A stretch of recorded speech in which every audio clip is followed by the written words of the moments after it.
আজ আমরা আলোচনা করতে যাচ্ছি এমন এক সাহাবীর গল্প, যিনি ছিলেন রাসূল সাল্লাল্লাহু আলাইহি ওয়াসাল্লামের নিবেদিত প্রাণসঙ্গী, যিনি নিজের জীবনকে ঢাল বানিয়ে উহুদ যুদ্ধে নবীজিকে রক্ষা করেছিলেন, যিনি ইসলামের জন্য অকাতরে ধন সম্পদ বিলিয়ে দিয়েছিলেন এবং যিনি দুনিয়াতেই জান্নাতে সুসংবাদ পেয়েছিলেন। আপনারা কি জানেন কোনো ব্যক্তি কতটা ত্যাগ স্বীকার করলে রাসূল সাল্লাল্লাহু আলাইহি ওয়াসাল্লাম তাকে জীবিত শহীদ বলে ডাকেন? একজন সাহাবী কতটা মহান হলে রাসূল সাল্লাল্লাহু আলাইহি ওয়াসাল্লাম তাকে জান্নাতের সুসংবাদ দেন? আপনি যদি না জানেন তাহলে এই ভিডিওটি আপনি দেখতে পারেন। এই ভিডিওটি মনোযোগ দিয়ে দেখুন, কারণ প্রতিটি মুহূর্তে লুকিয়ে আছে ঈমান দৃঢ় করার মতো ঘটনা, যা আপনার জীবনকে বদলে দিতে পারে। আসসালামু আলাইকুম ওয়া রাহমাতুল্লাহি ওয়া বারাকাতুহু। আশা করছি আপনারা সবাই ভালো আছেন আল্লাহর অশেষ রহমতে। আমাদের এই বিশেষ সিরিজে অর্থাৎ আশরায়ে মুবাশশারা সিরিজের পঞ্চম পর্বে আপনাকে স্বাগতম জানাচ্ছি, যেখানে আমরা জানছি সেই 10 জন মহান সাহাবীর জীবনগাথা, যাদেরকে রাসূল সাল্লাল্লাহু আলাইহি ওয়াসাল্লাম নিজ জীবদ্দশায় জান্নাতের সুসংবাদ দিয়েছিলেন। আজকের পর্বে আমরা জানব আশরায়ে মুবাশশারার অন্যতম সদস্য, সাহস, ত্যাগ ও দানশীলতার প্রতীক হযরত তালহা ইবনে উবাইদুল্লাহ রাদিয়াল্লাহু তাআলা আনহু এর অনন্য জীবন গল্প।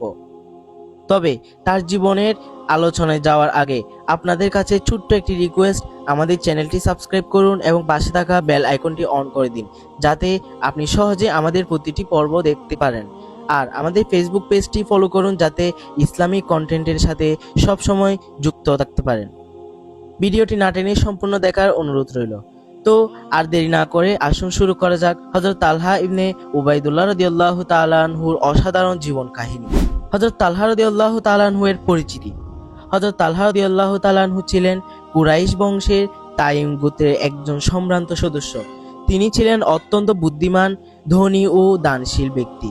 তার জন্ম হয়েছিল মক্কায় এবং তিনি খুব অল্প বয়সেই ব্যবসায়ী সফলতা অর্জন করেছিলেন। ইসলাম গ্রহণ ও প্রথম দিকের সংগ্রাম। একবার সিরিয়ায় এক ব্যবসায়িক সফরে তিনি এক নাসারা পাদ্রীর কাছ থেকে শুনেছিলেন যে মক্কায় শেষ নবীর আবির্ভাব হয়েছে। মক্কায় ফিরে এসে তিনি জানতে পারেন যে হযরত নবী করিম সাল্লাল্লাহু আলাইহি ওয়াসাল্লাম নবুয়তের ঘোষণা দিয়েছেন।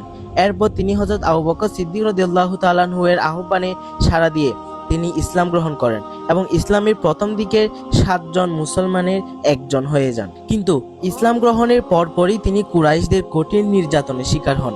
তাকে গরম বালুর উপর শুইয়ে নির্যাতন করা হতো, খাবার ও পানি থেকে বঞ্চিত করা হতো, কিন্তু তিনি ইসলামের পথ থেকে এক চুলো সরেননি।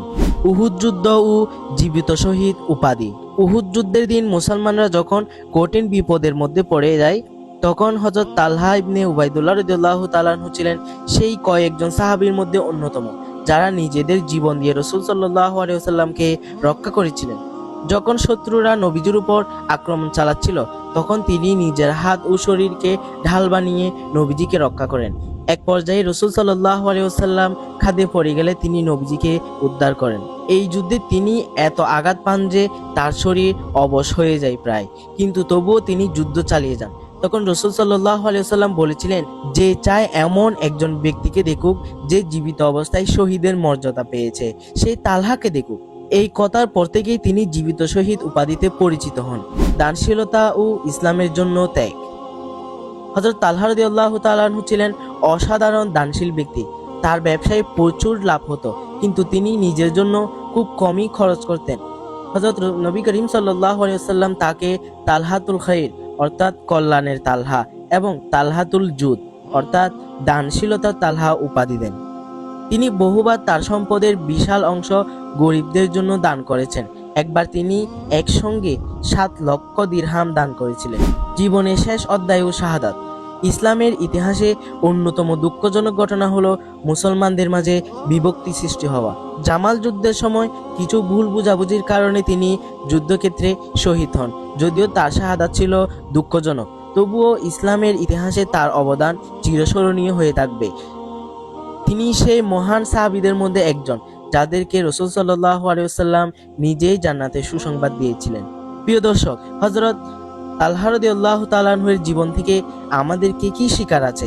হযরত তালহা রাদিয়াল্লাহু তাআলা আনহুর জীবন থেকে আমরা যেসব শিক্ষা গ্রহণ করতে পারি তা হলো আল্লাহ ও তার রসুলের প্রতি নিঃস্বার্থ ভালোবাসা, ইসলামের জন্য নিজের জীবন উৎসর্গ করা, দানশীলতা ও উদারতা, ইমানের দৃঢ়তা ও ত্যাগের মহিমা। তিনি আমাদেরকে দেখিয়ে গেছেন কিভাবে একজন সত্যকারের মুসলমান হওয়া উচিত।